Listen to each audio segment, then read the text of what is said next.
Welcome to the Soil and Roots podcast, digging beneath the surface to uncover the hidden ideas that form us, the church, and our culture.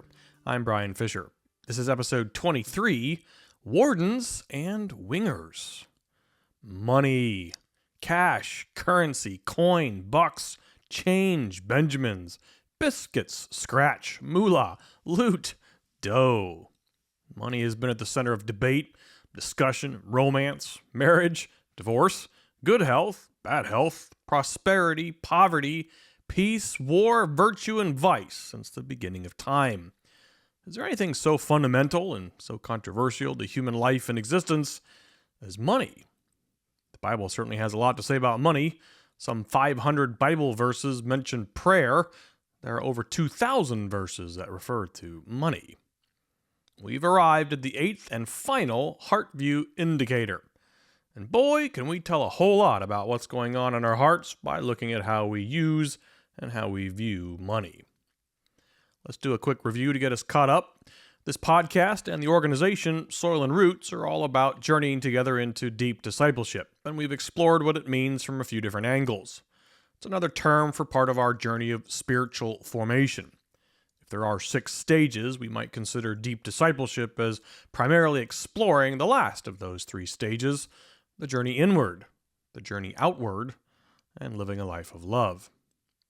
However, we've approached deep discipleship from a somewhat unorthodox perspective, that the formation of our hearts means the transformation of certain ideas that sit deep inside us. We define ideas as fundamental concepts or assumptions and principles in which our hearts are rooted, but of which we're typically unaware. That ties into the title of Soil and Roots.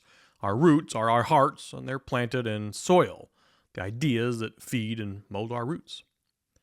Our ideas are intertwined with our desires. As human beings, we're primarily lovers. We're primarily creatures of desire. We're formed by what we love. We're born with certain longings. Our deepest longing is to be known, to be pursued. We desire to be loved. We desire to love in return. And our desires are highly influenced by and fused with these generally unconscious ideas. Theologian Dallas Willard wrote, quote, "Ideas are so essential to how we approach life that we often don't understand when and how ideas are at work. People don't know what moves them, but ideas govern them and have their consequences anyway." End quote.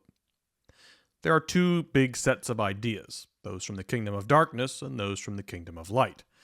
Ideas of light are original, they're good, they're pure. Ideas of darkness are corrupted ideas of light. There is no such thing as an original idea of darkness. All dark ideas are essentially twisted bastardizations of good ideas. You can't have evil without good, and evil can't create, it can't originate, it can only distort. Ideas of light lead to beauty, and goodness, and flourishing. Ideas of darkness are designed to kill us. A powerful way of looking at discipleship, or spiritual formation, is progressively replacing ideas of darkness with ideas of light. Jesus is the embodiment of ideas of light, so the more our hearts embrace his ideas, the more we become like him. That's the point. Some ideas are more fundamental than others. We call these the 6 core ideas, and one of those is called ideas of identity. Who am I? How our hearts answer that question, who am I, is central to how we process and interact with the world around us. If you're a Christian, you most likely have a set of beliefs about who you are. You are a child of God. You are a son or daughter of the King. You are a brother or sister of Jesus. You are a unique, amazing, extraordinary creature, handcrafted by a loving Creator. That's our belief. But that may not be our unconscious idea. Ideas tend to sit way down on the bedrock of our hearts, even underneath our beliefs, at least as we define the word belief today. So here's an example of how this works. Let's say you're like me and you struggle with a performance-based approach to life and relationships. I've been a Christian since I was 6 years old, so I know all of the correct Christian things to say. If somebody had asked me if my identity was in Christ, I would certainly have assured them that it was. But my heart tends to embrace an idea of identity that actually contradicts my stated beliefs. As I got older, God slowly and gently uncovered this dark idea that I was trying to find my identity in other people. That meant I needed to perform to earn their approval or their trust or their friendship or whatever. My unconscious inclination was to find my identity in other people's approval of my performance. There is a boatload of problems with that idea of identity. For a good portion of my life, I wasn't even conscious of this idea of darkness. I was just working hard, being a good, diligent Christian, quoting Colossians 3:23, meditating on the parable of the talents, and working hard to perform in every area of my life, in my family, at work, in my hobbies, in service. And yes, I was trying to perform for Jesus. Isn't that ironic? Does this mean I wasn't a Christian? No, I've been following Jesus since I was a kid, but we all follow Jesus at different paces. Sometimes we follow him closely, and sometimes we fall behind. The good news is that he waits for us, coaches us, falls back to be with us, and sometimes just stops and sits with us when we're stuck on the road. It does mean that we are really complicated creatures, and we all have a mixture of dark and light ideas and desires in our hearts. It's hard, painstaking work to explore those and uncover them. Most people don't know ideas exist, and if they do, most don't explore them. It's legitimately easier to just go about life and set up coping mechanisms and barriers than it is to contemplate this stuff. Most of us just keep ourselves insanely busy so that we don't have time to dig this deep, even if we're busy with really good things. Am I cured of my performance-based idea of identity? Well, no, it's a process. Some days I bend towards the kingdom of light, and some days I don't. But I know the dark idea is there, I know why it's there, and I recognize the indicators when they show up. I now know what patterns to look for in my thoughts, my emotions, my behaviors, my relationships. Ideas of darkness can take years to unwind and replace. That's why it's so important we take this journey together. We really do need each other. Deep discipleship is a journey taken best when we take it as a community. Season 2 has been all about the primary problem of the discipleship dilemma.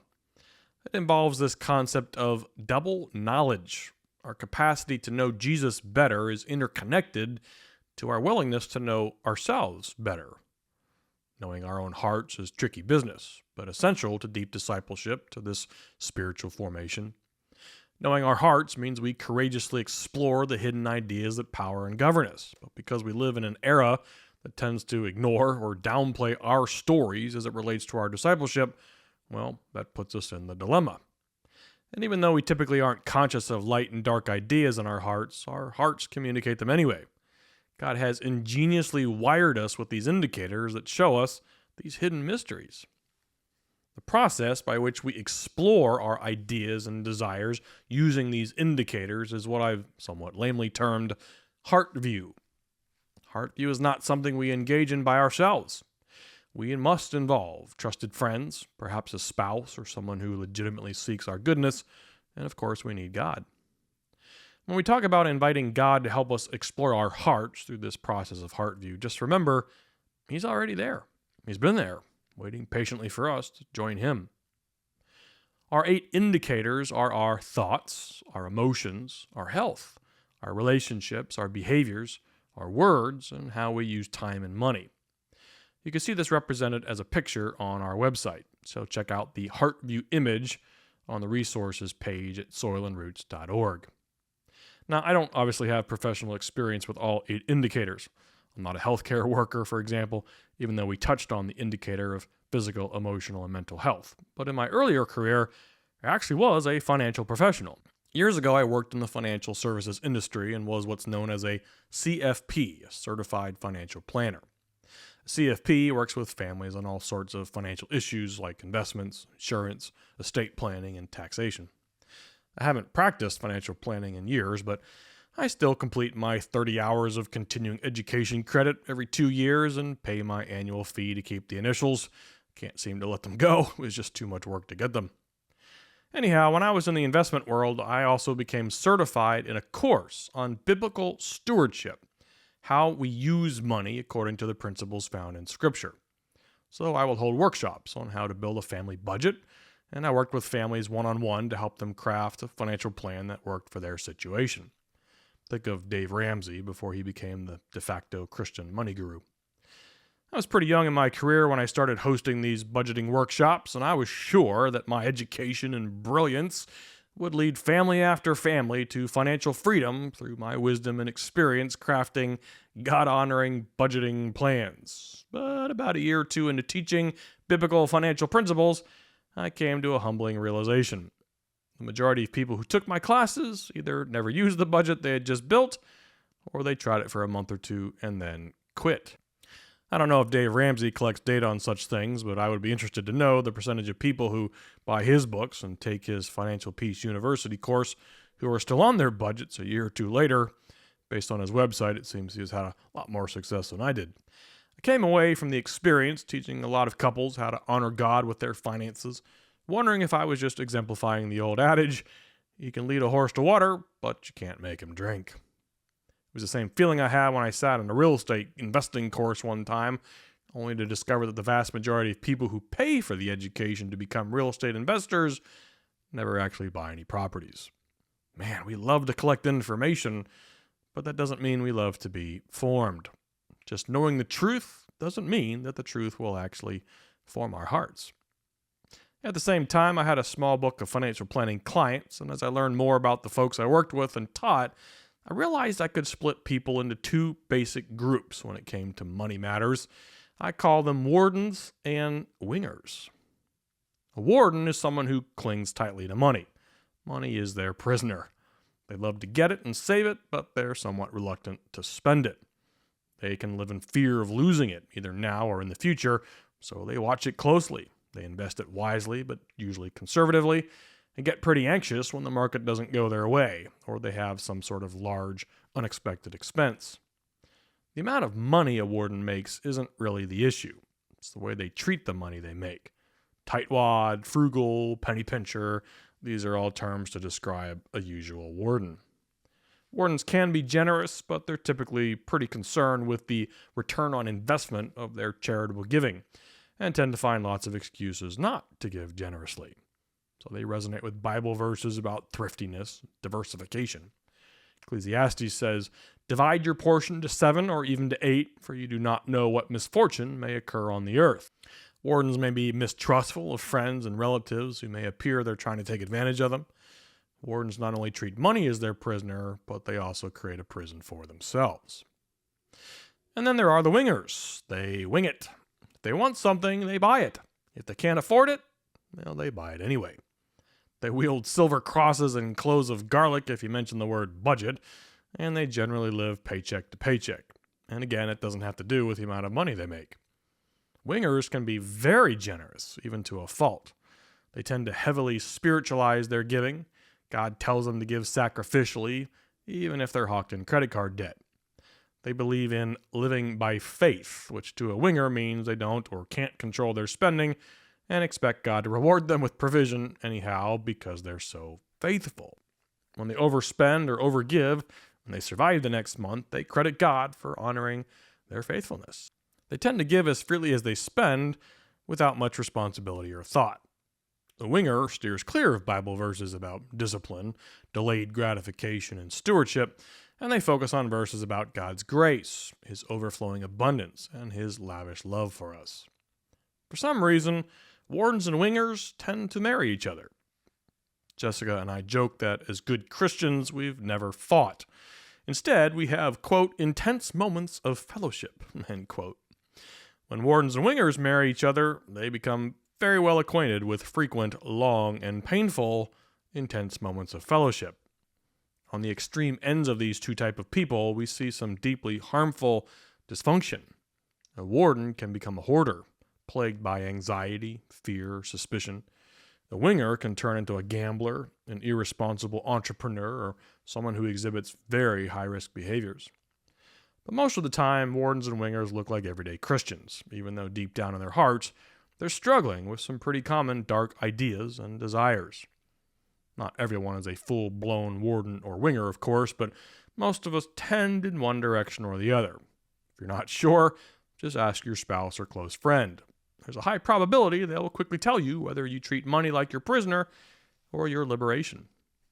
So, what do all these tendencies tell us about the hidden ideas in our hearts? As we'll talk about the next episode, we live in an age that isn't just a war of competing comprehensive worldviews, it's a war of unconscious ideas.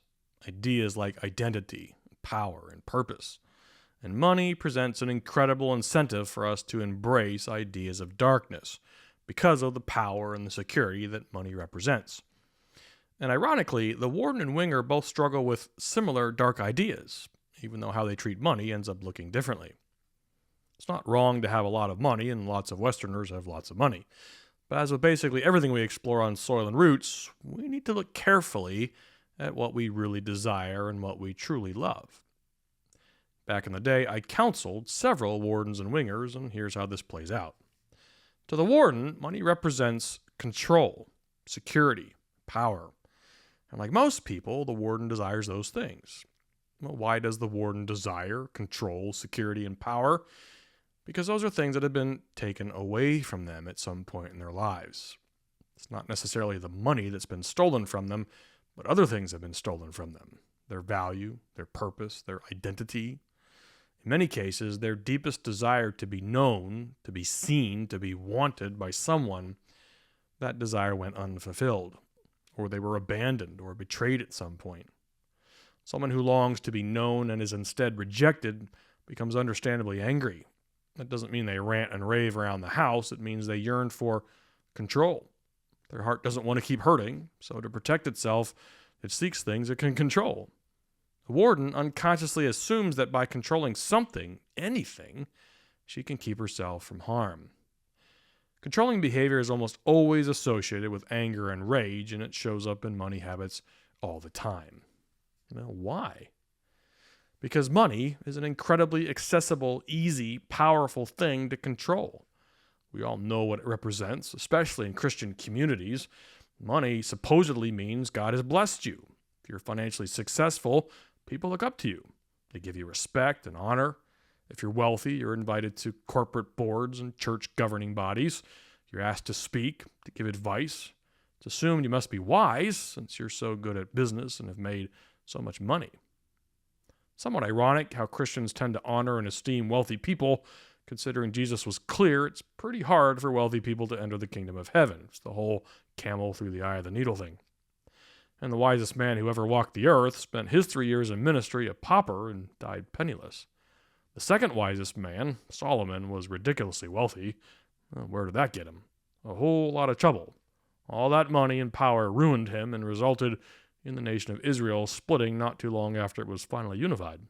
In my experience with corporations and nonprofits, most wealthy board members aren't there because of their wisdom, which they may or may not have. They're there because the organization wants more of their money. But it's been this way throughout human history, and our hearts know it. We desire to be accepted, to be secure, to be known. Those are all good desires. But instead of the heart of the Warden seeking its acceptance and security in God, it finds its desires met in money. And here's the really hard truth. A Warden unconsciously seeks the power and control that money supposedly represents because she just struggles to trust God. Why? Because her heart was formed around the idea that God can't be trusted. Sound familiar? Well, just see Genesis chapter 3. A Warden is typically wounded. Her mind and mouth will say all of the normal, accepted Christian things, but her distrust of God and her tentativeness to give up control to Him comes out in a way that she views and handles money. Because her heart is scared to give itself fully to God, she instead takes control so that she feels safe, in control, secure. I think we can all understand her heart to some degree. It's hard to trust God when people we depend on to know us, to really know us, refuse to do so, or used us for their own selfish purposes. So she lives with dark ideas, and those dark ideas are slowly killing her and probably hurting her loved ones. In the vast majority of cases, she's not responsible for her wounded heart, but she is responsible for how her wounds wound others. Hurting people hurt people. The Warden thinks the Winger is nuts, at least after they've gotten to know each other. When I've seen these two get married, the initial story goes like this. The Winger comes across as carefree and fun, romantic, adventurous. To the Warden, that's a breath of fresh air. The Winger seems so secure. The Warden longs for the freedom and relaxation the Winger seems to enjoy all the time. The Winger is attracted to the Warden because of the responsibility and structure that they represent. It's all very cute and romantic until they get married. The warden quickly concludes that the winger is not carefree and secure, they're irresponsible, theatrical. And the winger isn't free from anxiety, he's just deflecting his anxiety and refusing to deal with it. The prison that the warden constructs becomes very real to the winger very quickly. Why can't we just enjoy life? Money's a gift from God, let's enjoy his blessings. The winger feels constricted, ignored, hemmed in. What he thought was security is just a set of walls around his carefree personality. Well, that's because the winger is also wounded. But instead of seeking to control money and use it as a security blanket, the winger simply ignores money problems and acts as if it'll all work out. Where the warden is a pro at delayed gratification, the winger gratifies himself immediately because, and here's the point, he deserves it. He deserves what? He deserves what was stolen from him. He has similar wounds as the warden, a loss of identity, value, power, purpose, love. His heart desires to be known as well, and that desire was corrupted or abandoned somewhere in his story, and his heart is understandably angry. You rarely see it in the speech or emotions of a winger, but it actually comes out in the way he treats money. He pays the restaurant bill, even when he can't afford it. He wants to be seen as generous. If he wants a new toy, he buys it. It's not really about the toy, it's about the ideas it represents. He's easily frustrated when his friends have things that he can't have, so he buys them because, well, he deserves them. He's had a tough day, or a tough month, or a tough life. He'll often use his wife or his kids as justification for his spending. He believes his kids deserve the same things other kids have, or things that he didn't have as a kid. So he spends his money and will figure out how to pay for everything down the road. The winger is angry, even enraged, and generally doesn't know it. And so he uses money to soothe his anger by trying to fulfill unmet or broken, very deep desires. So wardens and wingers seem like opposites, but they're not. They share similar wounds and they share the same consequence. They both use money to try to fulfill their bedrock ideas and desires and to soothe their pain. One does it by controlling money, and the other does it by letting the money control them. And both of their hearts struggle to trust God, because their hearts believe God has let them down, that he can't be trusted. Well, will they share this in a small group or a Bible study? Maybe, but most of the wardens and wingers I worked with had no conscious idea that they were wounded.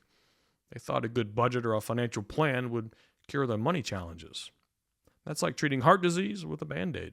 This is what makes Jesus' closing comments in Matthew 6 so challenging. Seek first the kingdom of God, and all these things will be added to you.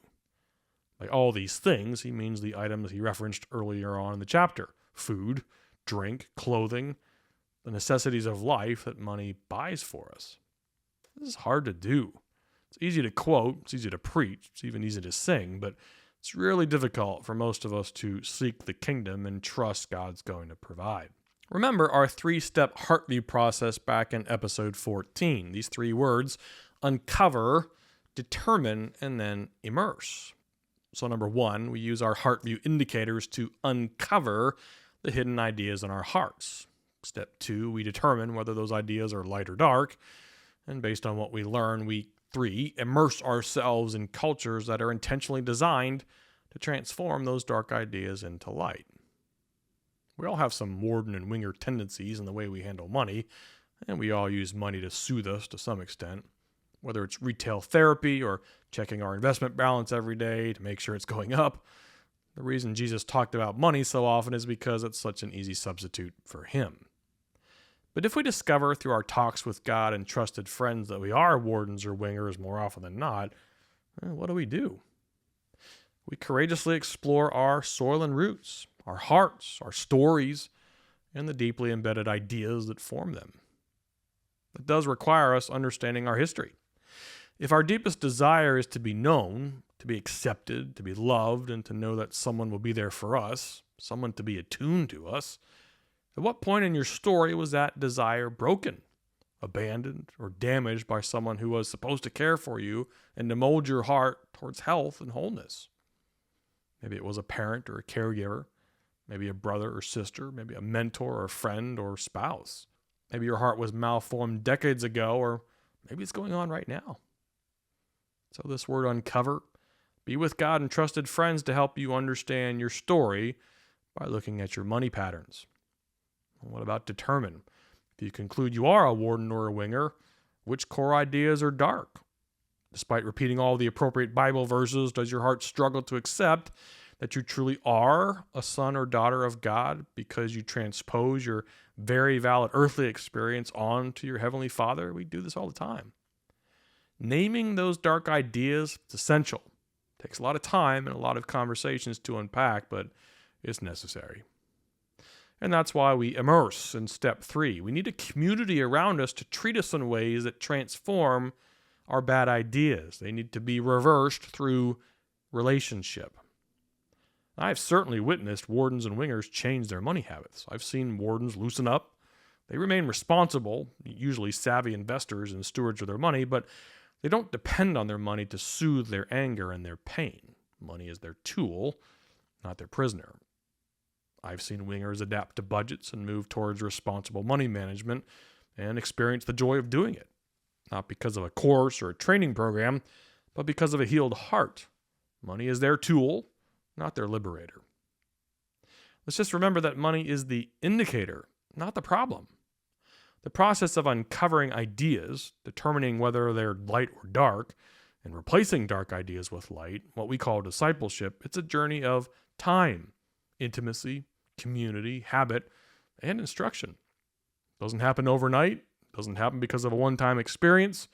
It happens by immersion into a community designed to remold and remake our hearts into ideas of light. Instruction is part of it, but it's not nearly the entire journey. We can learn a whole lot about our hearts by exploring how we view and how we use money. So what are you? Are you a warden or a winger? If so, how might God be inviting you into a place where he will gently heal your wounds and bring you to a place where money is simply what it is, a tool, a gift from God to be stewarded, a blessing to enjoy, and a means of growing his kingdom?